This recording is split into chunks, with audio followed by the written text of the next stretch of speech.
السلام عليكم. عاجل إسرائيل تعترف بمغربية الصحراء.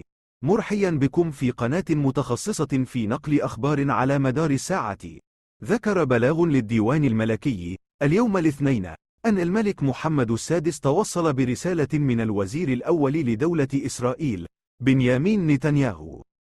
وأضاف البلاغ أنه من خلال هذه الرسالة رفع الوزير الأول الإسرائيلي إلى العلم السامي لصاحب الجلالة نصره الله قرار دولة إسرائيل الاعتراف بسيادة المغرب على أراضي الصحراء.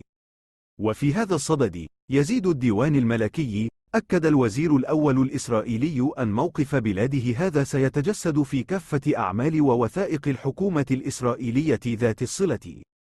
وشدد أيضا على أنه سيتم إخبار الأمم المتحدة والمنظمات الإقليمية والدولية التي تعتبر إسرائيل عضوا فيها، وكذا جميع البلدان التي تربطها بإسرائيل علاقات دبلوماسية بهذا القرار.